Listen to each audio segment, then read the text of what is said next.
Good day everyone, I'm Jimeline Monleon from BSE 2J. So now we will discuss the topic that assigned to me, that what is cancer. Let us start. Cancer is a genetic disease in which it is caused by changes to genes that control the way our cells function, especially how they grow and divide. So, it is a disease that causes cells to divide without stopping, leading to tumor growth and reduced function in the immune system. Many cancers are ultimately fatal if an individual does not receive treatment or if the cancer is incurable. Cancer happens when cells that are not normal grow and spread very fast. Normal body cells grow and divide and know to stop growing. Unlike these normal cells, cancer cells just continue to grow and divide out of control and don't die when they are supposed to. So, next is the types of gene mutations or pathogenic variants, which is the acquired mutation and the germline mutation. So here we will differentiate the two mutations. Acquired mutation are those that are acquired in the process of cancer forming and are not present at birth. They cannot be passed down to children and are not present only in the cells affected by the cancer. So, acquired mutation, it is a genetic changes that occur in somatic cells during a person's lifetime and are not inherited, hindi napapasa. So, sa germline mutation naman is inherited from parents and increase the chance a person will develop cancer. So, germline mutation is a genetic changes that are present in the individual's germline cells and can be passed on to offspring. So, yung pagkakaiba ng dalawa, yung acquired mutation is hindi napapasa, not inherited. While dito sa germline mutation naman is napapasa onto offspring. So, itong diagram na to, this picture, will be magiging mas maiintindihan natin ito as we go through the lesson. So, next, the difference between cancer cells and normal cells. So, cancer cells grow in the absence of signals telling them to grow, invade to nearby areas and spread to other areas of the body. It also tells the blood vessels to grow towards tumor and also hide from immune system, accumulate multiple changes in their chromosomes. It also rely on different kinds of nutrients than normal cells.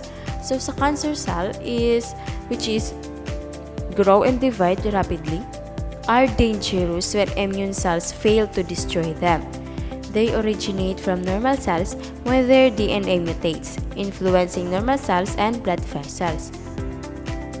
Kasi cancer is a complex disease with unknown causes, but factors like smoking, radiation or UV radiation, viruses, carcinogens, obesity, hormones, chronic inflammation, and lack of exercise can have it or can have been linked to cancer. Many times, cancer cells rely so heavily on these abnormal behaviors that they can't survive without them.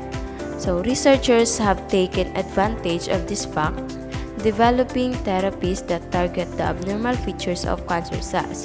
For example, some cancer therapies prevent blood vessels from growing toward tumors, essentially starving from the tumor of needed nutrients. So next is the normal cells. It only grows when they receive such signals, stop growing when they encounter other cells, and most normal cells do not move around the body. So, ang normal cells naman is the fundamental building blocks of the body with specific functions and structures. They are differentiated, allowing them to perform their roles. They undergo controlled growth and division, ensuring new cells are needed to grow, repair, or replacement. They exhibit contact inhibition, preventing overcrowding and maintaining tissue structure. So, ang apoptosis or programmed cell death eliminates damage or harmful cells. So, normal cells have a stable genome with accurate replication during cell division. They have a limited lifespan, which is essential for tissue and organ health. So, these characteristics contribute to the overall health and function of the body. As we go through the lesson, mas lalo pa nating maiintindihan kung paano nade-develop ang cancer, when cancer spread, and also yung types of gene that cause cancer, and also yung ibig sabihin ng metastasis or metastatic cancer. So this is topic. This topic will be continued by Ms. Marichu Morales. Hi everyone, my name is Marichu Morales and I will be continuing the discussion about the cancer in an abnormal growth that invades and spread. Let's first discuss how does a cancer develops. There are several reasons as to why cancer develops. Genetic changes that causes cancer can happen because Number 1, of errors that occurs as cell divide. Number 2 is because of the damage to DNA caused by harmful substances in the environment such as the chemicals in the tobacco smoke and UV rays from the sun. And another reason of the development of a cancer is because they were inherited from our parents. We come now to the types of genes that causes cancer. Number 1, we have the proto-oncogenes. Normally, proto-oncogenes help grow and divide to make new cells or to help cells to stay alive.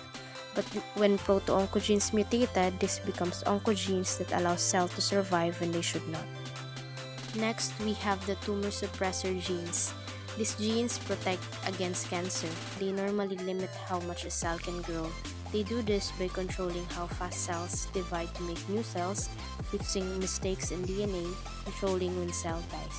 But when alteration happens in tumor suppressor genes, they may divide cells in an uncontrollable manner.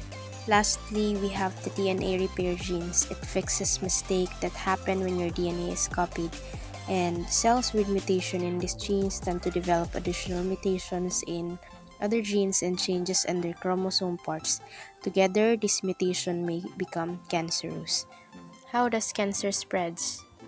To spread, some cells from the primary cancer must break away. Then they travel to another part of the body and starts growing there. Cancer cells don't stick together as well as normal cells do. They produce a substance that stimulates them to move. Also, please note that cancers are named according to where they first starts. Let's say, for example, the lung cancer starts from the lung and spreads to the liver. That certain tumor that grows to the liver is not called a liver cancer but a metastatic lung cancer. And the process by which cancer cells spread to the other parts of the body through the body's bloodstream or lymphatic system is called metastasis. During metastasis, cancer cells travel through the bloodstream and the lymphatic system, and we all know that bloodstream, or the blood vessels rather, is part of the circulatory system. But I assume that you're not familiar with lymphatic system, that's why we're going to define what it is. So, lymphatic system supports the circulatory system by draining excess fluid and proteins from tissues back into the bloodstream, thereby preventing tissue swelling. And also, lymphatic system is part of our immune system. Now, cancer cells can go into small blood vessel and then get into the bloodstream. They are called circulating tumor cells or the CTCs. The circulating blood sweeps the cancer cells along until they get stuck somewhere. Often, they stuck in a very small blood vessel such as capillary. Then, the cancer cell must move through the wall of the capillary and into the tissue of the organ close by. And if favorable sa kanila yung conditions ng certain area na na-invade nila, like merong sapat na nutrients silang nakuha doon and such, they tend to survive, grow, and multiply there. Also, cancer cells can go into small lymph vessels close to primary tumor. They can travel into nearby lymph glands. In the lymph glands, the cancer cell might die, but some may survive and grow to form tumors in one or more lymph nodes, which is called lymph node spread. Cancer can spread to almost any part of the body, although different types of cancer are more likely to spread to certain areas than others. Here are some of the examples. Breast cancer tends to spread to the bones, liver, lungs, chest wall, and brain. Lung cancer tends to spread to the brain, bones, liver, and adrenal glands. Prostate cancer tends to spread to the bones, and we have the colon and rectal cancer, which tend to spread to liver and lungs. That would be all. Thank you, and I hope you've learned something from our report. Cancer at the cellular level. Cancer is a cell growth disease where cells undergo division many more times than normal. Cancer is unchecked cell growth. Mutations in genes can cause cancer by accelerating cell division rates or inhibiting normal controls on the system, such as cell cycle arrest or programmed cell death. What is cancer in the cellular level? Cancer is a disease caused when cells divide uncontrollably and spread into surrounding tissues. The causes of cancer cells to divide uncontrollably: mutated genes don't work properly because the instructions in their DNA get mixed up. Cancer is caused by changes to DNA. Most cancer-causing DNA changes occur in sections of DNA called genes. How does cancer spread on a cellular level? When cancer spreads, it's called metastasis. In metastasis, cancer cells break away from where they first formed, travel through the blood or lymph system, and the form of new tumors in other parts of the body. The process by which cancer cells spread to other parts of the body is called metastasis. When observed under a microscope and tested in other ways, metastatic cancer cells have features like that of the primary cancer and not like the cells in the place where the metastatic cancer is found. What happens at the cellular level to cause a tumor? Cell changes and cancer. Usually, we have just the right number of each type of cell. This is because cells produce signals to control how much and how often the cells divide. What cellular process is affected by cancer? Cancer is basically a disease of uncontrolled cell division. Its development and progression are usually linked to a series of changes in the activity of cell cycle regulators. What is cellular treatment for cancer?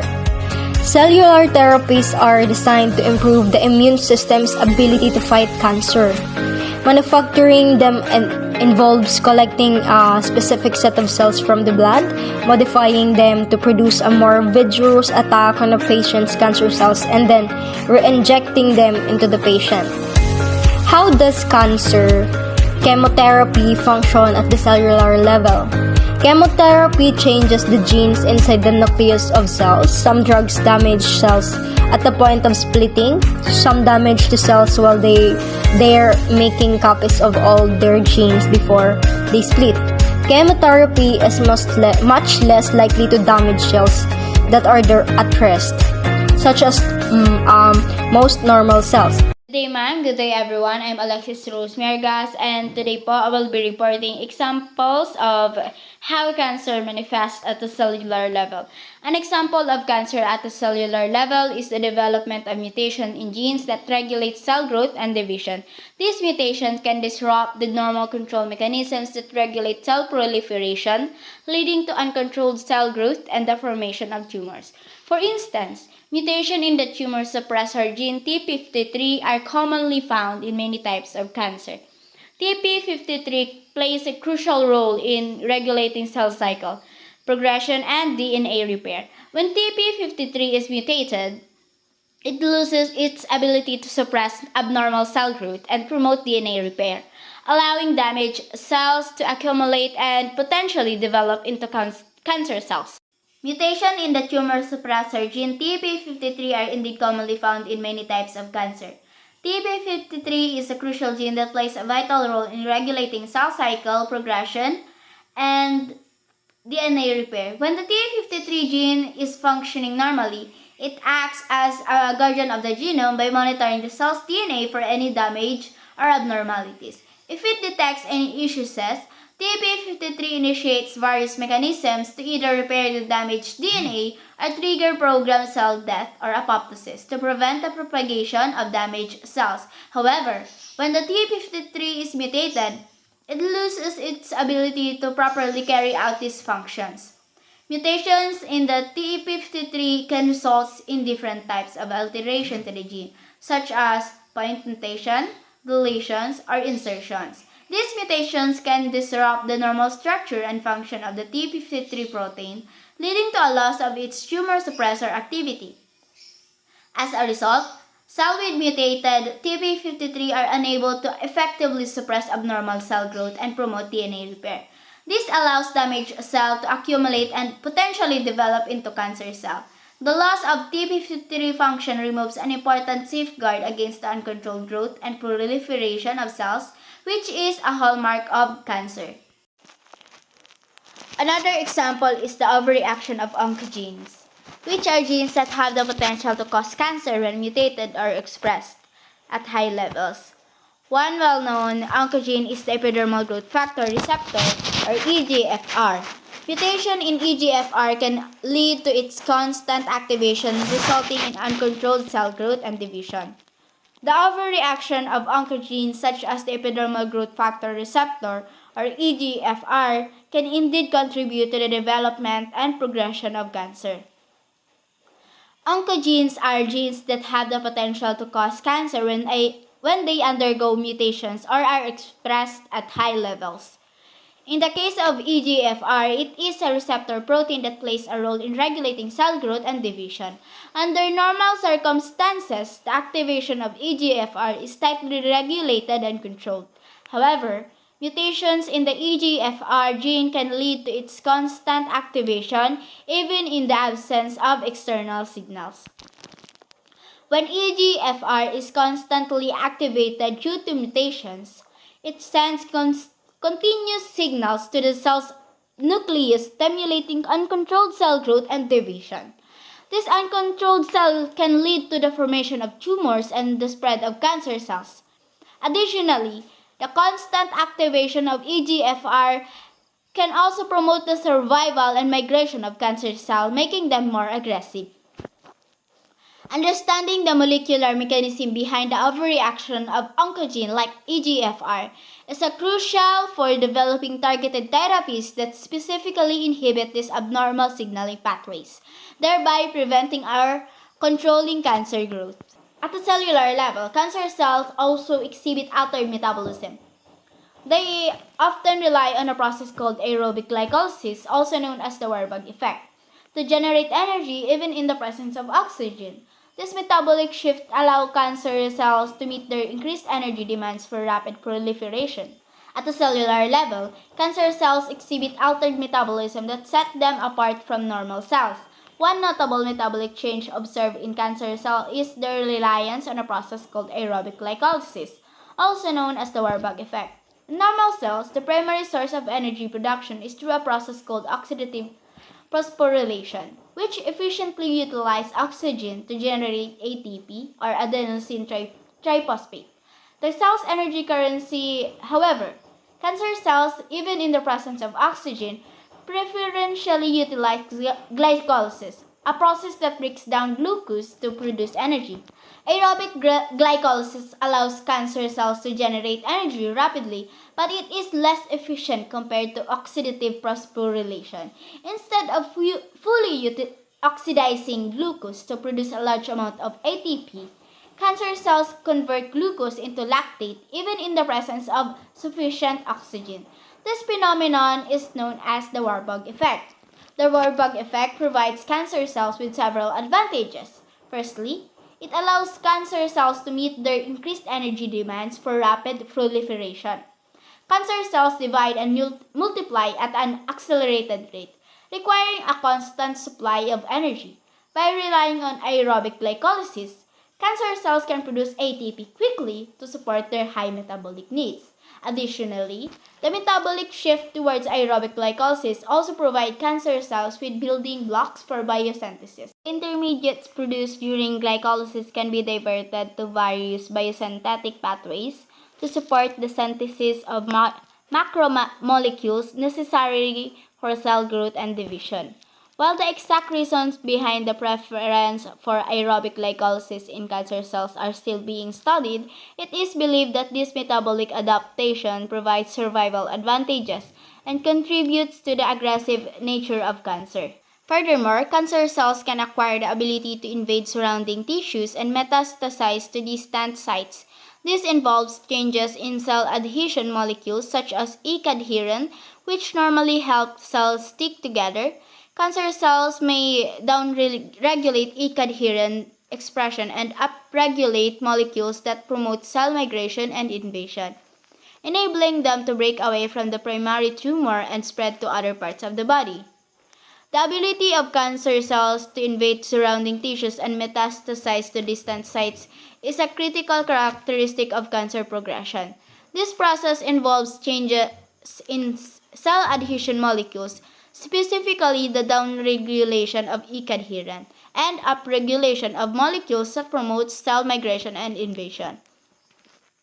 E-cadherin is a protein that plays a crucial role in maintaining the integrity and cohesion of cell within tissues. It acts as a glue that holds cells together, forming strong connection between neighboring cells. This adhesive function is important for the maintenance of tissue structure and normal cell behavior. However, in cancer cells, the expression of E-cadherin can be downregulated. This loss of E-cadherin expression weakens the connections between cancer cells and allow them to detach from the primary tumor mass. This detachment is a crucial step in the invasion process. Additionally, cancer cells upregulate molecules that promote cell migration and invasion, such as matrix metalloproteinases or MMPs. MMPs are enzymes that can degrade the extracellular matrix, which is a complex network of proteins that provides structural support to tissues. By breaking down the extracellular matrix, cancer cells can create pathways for migration and invasion into surrounding tissues. The combination of decreased E-cadherin expression and increased expression of molecules that promotes migration and invasion gives cancer cells the ability to break away from the primary tumor and invade nearby tissues.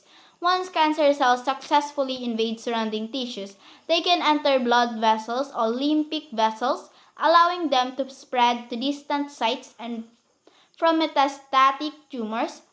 Understanding the mechanism behind cancer cell invasion and metastasis is crucial for developing strategies to prevent or target these processes, ultimately improving cancer treatment outcomes. There are just a few examples of cancer manifest at the cellular level.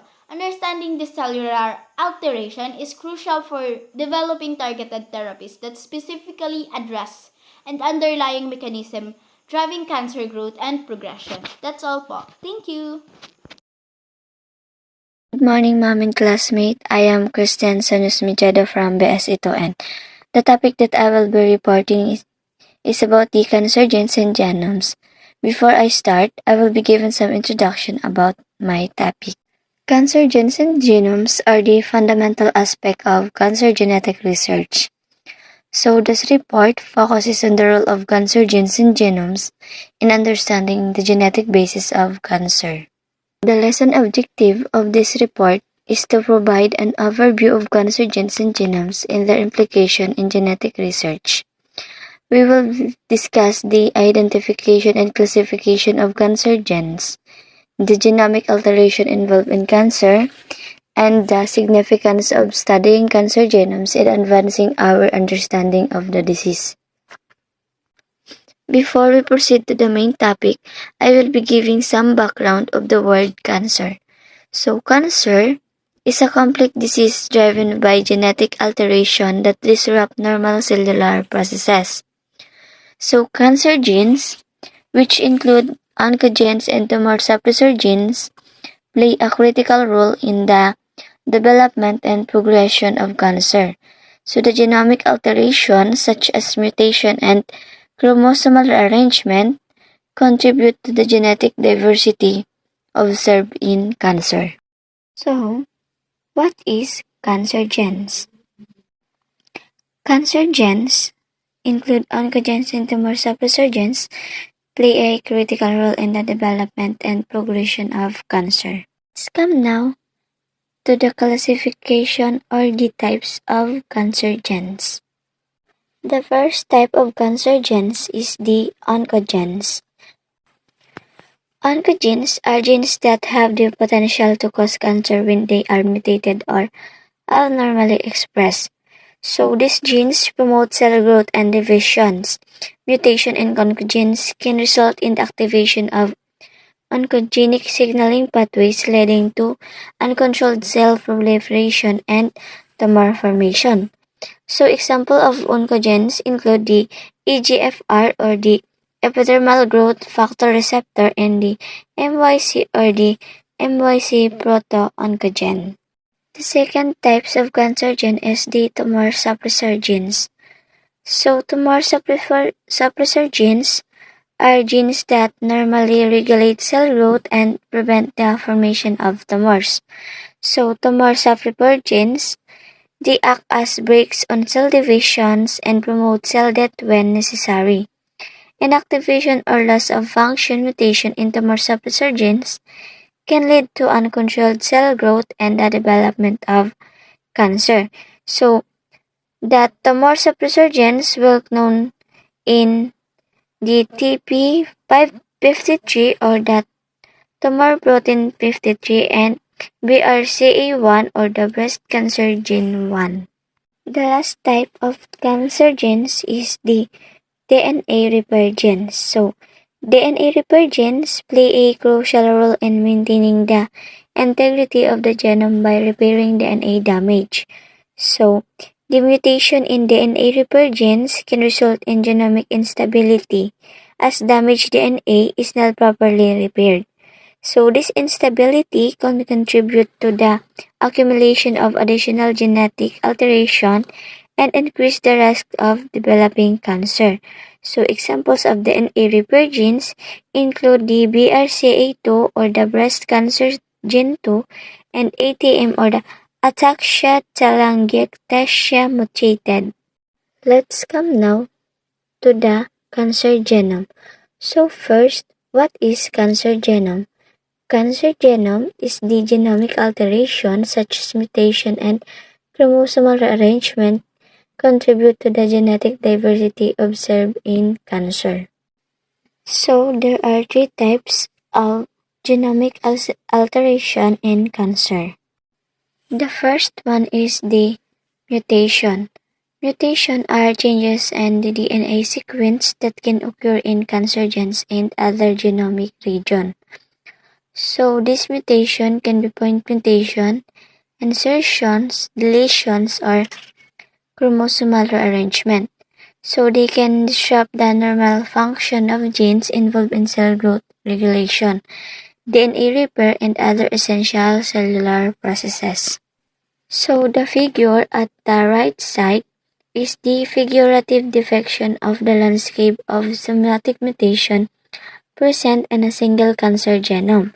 So, part of catalog of somatic mutation are in the small cell lung cancer cell line or the NCUIH2171 or the individual chromosomes are defective on the other outer circle, followed by concentric tracks for point mutation, copy number and rearrangement, data relative to mapping position in the genome.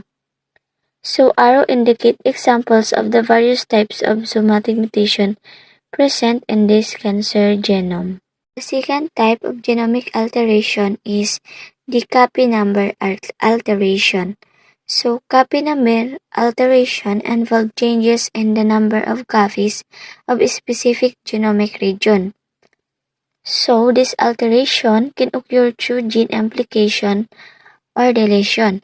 So, gene amplification can lead to an increased expression of oncogenes, while gene deletion can result in the loss of tumor suppressor genes. So, copy number alteration contribute to the dysregulation of gene expression and the development of cancer. So, the last type of the genomic alteration is the chromosomal rearrangement.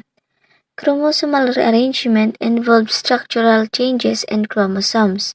So, this alteration can result in the fusions of genes or the disruption of gene regulatory regions. So, the chromosomal rearrangement can lead to the activation of oncogenes or the inactivation of tumor suppressor genes, so contributing to cancer development. So example of this is the BCR-AVL fusion genes in chronic myeloid leukemia, CML, and the AML4ALK fusion genes in non-small cell lung cancer or the NSCLC. That is the part of my report, and the continuation of the report is discussing by the next reporter. So that's all. Thank you. I hope you learned something about my report. Good day, everyone. I am Christine Mortiga from BSE2D. My assigned topic is continuation the Christine report. Significance of studying genome. Understanding cancer biology. Studying cancer genome provides insight into the genetic alteration and molecular mechanism underlying cancer development and progression. When we say the significance of studying genome, it is our cell grow and divide to form new cell as the body needs them. When cells grow old or become damaged, they die and now cells take their place. However, when cancer develops, the orderly process breakdown of cells become or more and more abnormal. Or damaged cells survive when they should die, and more cells from when they are not needed. Personal medicine. Genomic analysis of cancer genomes enables the identification of specific genetic alterations that can target with personalized treatment approaches. When we say the personal medicine, it is the studying cancer genome is a crucial part of understanding how cancer develops and progress. The genome of a cancer cell is often significantly different from that of a normal cell. Drug development and resistance. Studying cancer genomes aids in the development of target results and the understanding of mechanism underlying drug resistance. When we say the drug development and resistance, it is genomic analysis of cancer genomes has revolutionized the way we approach cancer treatment. This approach, often referred to as personalized or precision medicine, involves treatment based on specific genetic alteration found in an individual cell cancer. Conclusion. Cancer genes and genomes are crucial components of cancer genetic research. Understanding the genetic alteration and molecular mechanism driving cancer development and progression and essential for improving diagnosis, treatment, and potential outcomes. The conclusion It is cancer genes and genomes are crucial components of cancer genetic research. They provide valuable insight into the genetic organization and molecular mechanism driven cancer development and progression. This knowledge is essential for improving diagnosis, treatment, and ultimately patient outcome. That's all my report and thank you.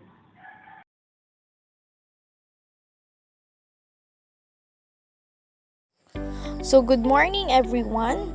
So, my name is Yvonne Marhalino, and today I will be discussing about the challenges in treating cancer. Cancer is obviously the most lethal disease in the developed world, with 1 in every 3 persons developing disease during their lifetime. Cancer cure is like the holy grail because most existing treatments are ineffective in providing complete protection from this disease.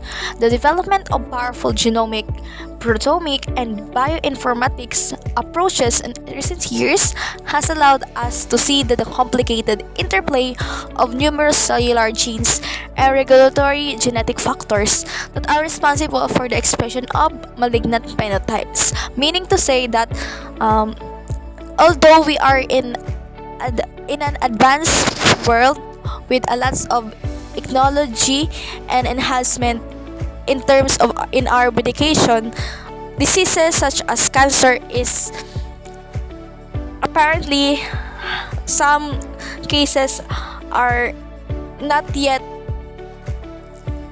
wala pang mga gamot na nadidiscover at patuloy pa din ang pagre-research ng ating mga professionals. So, the number one reason kung bakit mahirap matreat ang cancer is that number one is targeting cancer stem cells, CSCS, is difficult. So, CSCS are thought to be at the base of tumor development, progression, and resistance to therapy. Because of their ability to resist treatments, they are the subject of significant investigation, and their potential to evolve into cancer has generated worries about their therapeutic applications. So, meaning to say, sa pagtatarget pa lang ng cancer stem cells, mahirap na siyang makita because ito yung main cause kung bakit nagkakaroon ng tumor development, progression, and resistance to therapy. So, in connection dito sa diagram, so, cancer stem cells therapy, specific therapy, tumor regression, conventional cancer therapy, and tumor relapse. So, as you can see, dito sa diagram, makikita dito kung paano yung pagtatarget sa cancer mahirap na. Drug resistance properties of cancer stem cells make them immune to anti-cancer drugs, meaning to say, because of their capacity to self-renew and specialize into a variety of cancer cells lineage, cancer stem cells, or CSCS, sometimes referred to as tumor-initiating cells or TICs, TICS, have been implicated in treatment resistance and cancer relapse. So, drug resistance are scoped into immune system evasion, DNA damage repair, epigenetic modifications, alteration in regulation of cell cycle, crosstalk between kinesis signaling, black apoptosis, cancer stem cells, drug inactivation, and acquired mutations. So another reason is the lack of cancer epigenetic profiling and specificity of existing IP drugs.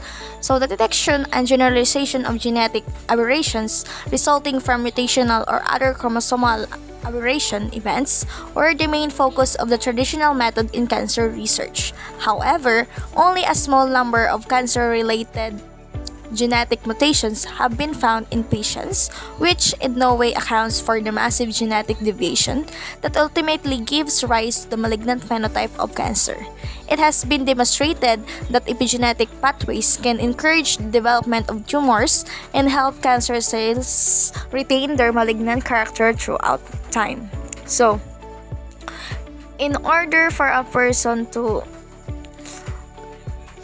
become physically fit, we have to take a healthy diet, have a healthy lifestyle as well.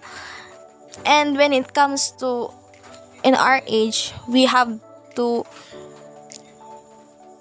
act responsibly and be sensitive in our environment. So another difficulties is that the problems associated with cancer diagnosis make it difficult to treat.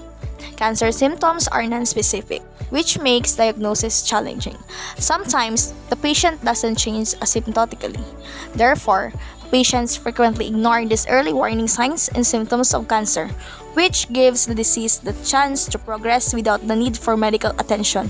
By the time the patient seeks medical attention, clinical treatment may not be accessible to them. So, pag nagda-diagnose po pala ng mga sakit is meron talagang big difference. So, paano mo malalaman kung ano yung paano ka gagaling kung yung pag-diagnose sa'yo ng isang professional is mali, or maybe hindi agad napansin ng pasyente yung mga simptomas. So, basically, consulting to a professional is a must, and then research and study about kung ano man yung mga symptoms na napapansin as early as of now. So one of the example is the pancreatic cancer. It is called the silent disease because it does not often show early symptoms, and also in the later stages, patients with pancreatic cancer show non-specific symptoms.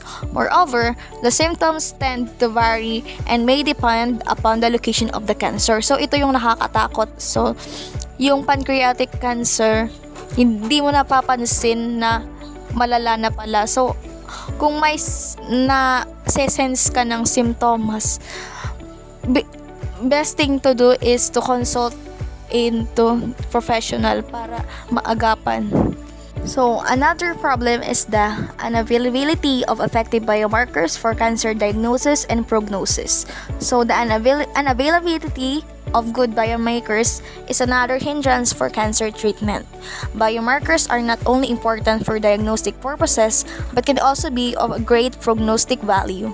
With the identification of the right biomarker, the cancer progression and effect of chemotherapeutic drugs can be evaluated in great detail. So, importante talaga yung kung saan ka dapat talaga lalapit at kung sino yung pagkokonsultan mo. Therefore, yung mga treatment and other facilities na gagamitin as well as innovation is accurate sa cancer or sa disease na nararamdaman mo. So, the limitations of conventional chemotherapeutic agents. So, the existing chemotherapeutic drugs are toxic to all cells, including cancer in normal cells. So, the administration of these toxic agents kill the rapidly proliferating cancer cells as well as the normal cells, which may lead to some serious side effects and may sometimes cause the death of patients. Untargeted radiotherapy suffers from a similar lack of specificity. So the last challenge of treating cancer is the metastasis poses a huge problem in cancer treatment. One of the main reasons for the difficulties associated with cancer treatment is the metastatic nature of cancer.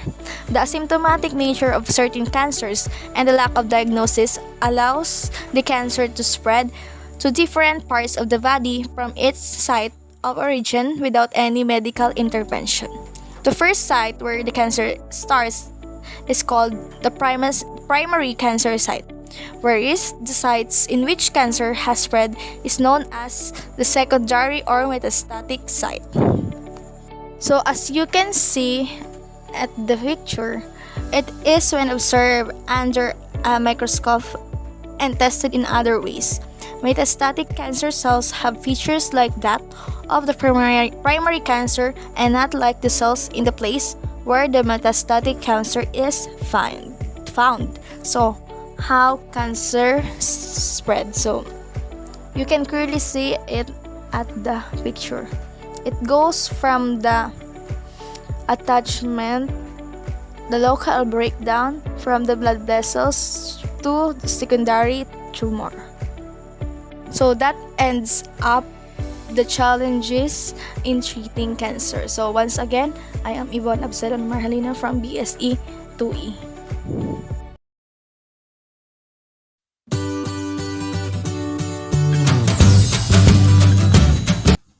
Good day everyone, good day ma'am. I'm Jenny Andrea Nacario from BSE2L and I'm going to discuss the challenges of diagnosing cancer. First, let us give the definition of diagnose. Diagnose is to determine the identity of a disease or illness by a medical examination. There are several challenges associated with diagnosing cancer. The first one is diagnostic accuracy. Diagnostic accuracy refers to the correct identification of a medical condition or disease. In the case of cancer, achieving an accurate diagnosis can be challenging because of the symptoms of cancer can overlap with those of other diseases, which can lead misdiagnosis or delayed diagnosis. The symptoms of cancer can be vague, such as fatigue, weight loss, or pain, and can be similar to those of other diseases.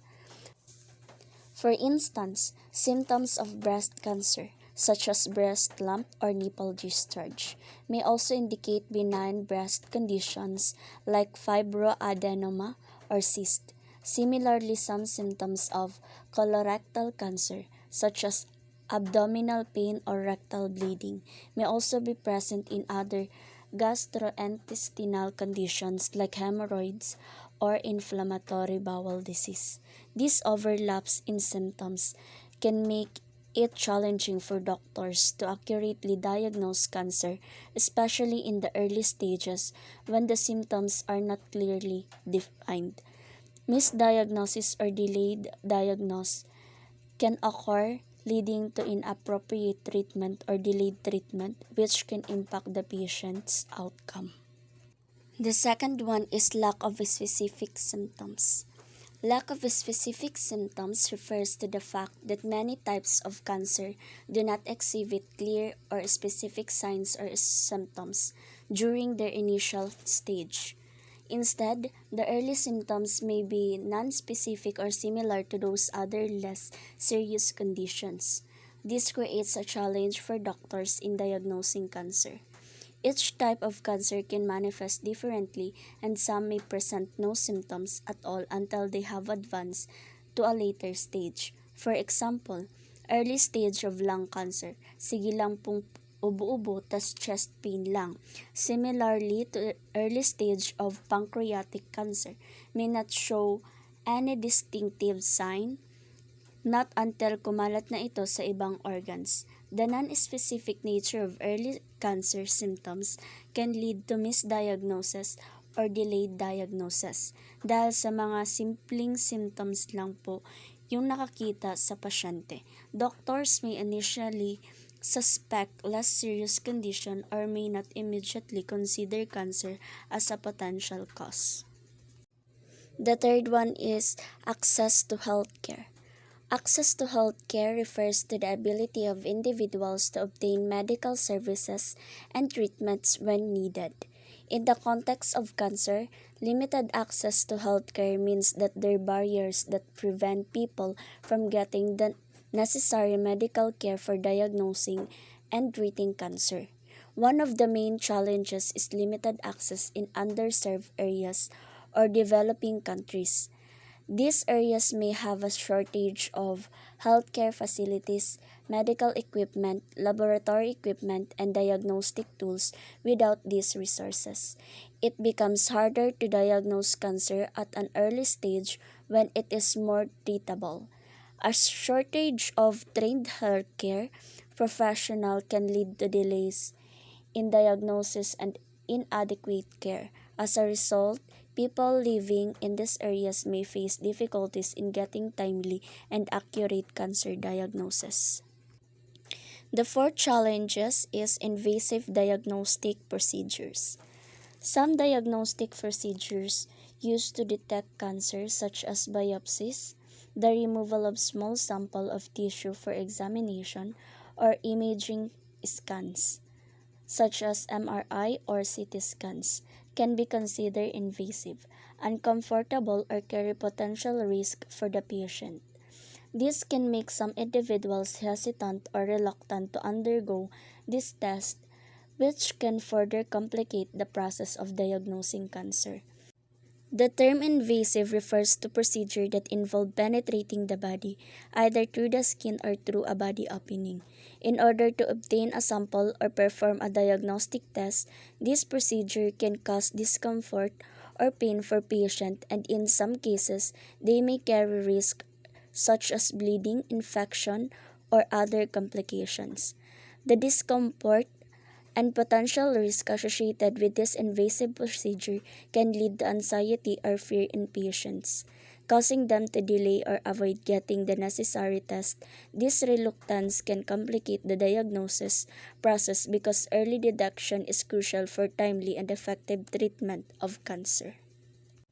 Additionally, some individuals may have concerns about the potential implication of test result and the subsequent treatment option, which can also contribute to their reluctance to undergo invasive diagnostic procedures. Next is tumor heterogeneity. Tumor heterogeneity refers to the fact that cancer is a complex disease characterized by genetic and molecular differences within a tumor. This means that different cells within the same tumor can have distinct genetic mutation or variation in their molecular characteristics. Genetic mutation are changes that occur in the DNA of cell, which can lead to uncontrolled cell growth and the development of cancer. In the context of tumor heterogeneity, this genetic mutation can vary from cell to cell within a tumor, even within the same type of cancer. The presence of genetic and molecular heterogeneity in a tumor poses several challenges in the diagnosis and treatment of cancer. One of the main challenges is accurately identifying all the different genetic mutations present in a tumor. Traditional diagnostic methods may not capture the full complexity of these mutations, leading to incomplete or inaccurate diagnosis. Lastly is psychological impact. The process of diagnosing cancer can have a profound psychological impact on patients and their families. The fear of receiving a cancer diagnosis and the uncertainty about the prognosis can lead to emotional distress and anxiety. The psychological impact of a cancer diagnosis can affect individuals in several ways. Patients may experience high levels of anxiety as they await their diagnosis and treatment plan. And patients in their family may experience a range of emotions as they navigate the challenges associated with cancer diagnosis and treatment. Patients may worry about the potential impact of treatment, the progression of the disease, and the changes that may occur in their life. With fear and anxiety, patients may decide not to see a doctor. Addressing these challenges requires advancement in medical technology, increased awareness and education about cancer symptoms, improved access to healthcare, and ongoing research to develop more accurate and less invasive diagnostic method. That's all po for my report. Thank you.